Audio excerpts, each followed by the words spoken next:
Finally మా ఆయన birthday అయితే వచ్చేసింది. గత 1 వీక్ నుండి ప్లాన్ చేస్తున్నాను ఎలా సెలబ్రేషన్ చేద్దాము. మ్యారేజ్ డే ఎలాగో స్పాయిల్ అయిపోయింది, అది మీకు తెలిసిన విషయమే. కానీ ఈసారి సెలబ్రేషన్స్ పెద్దగా చేద్దామంటే ఈసారి మా పాప అడ్డొచ్చేసింది. ఇంకా మా పాపని వేసుకొని నేను ఎక్కడ తిరిగేటట్లేదు.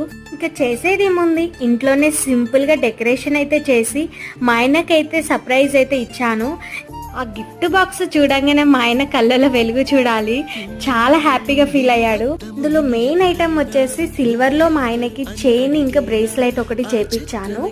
అస్సలు ఇష్టం ఉండదు చేతులకు కానీ మెడకు కానీ ఏదైనా వేసుకోవాలంటే. మా ఆయనకి సింపుల్ గా ఉండడానికి ఇష్టపడతాడు, కానీ కనీసం ఇదనే వేసుకో అనేసి అయితే బ్రేస్లెట్ ఇంకా చైన్ అయితే చేపించేశాను. మొత్తానికి మా ఆయన బర్త్డే సెలబ్రేషన్ అయితే ఇలా జరిగింది, సింపుల్ అండ్ స్వీట్ గా. చిన్న వెల్త్ అయితే ఉంది. ఇక్కడ మా పాప కూడా మేల్కతో ఉంటే ఇంకా చాలా బాగుండు. Until then bye.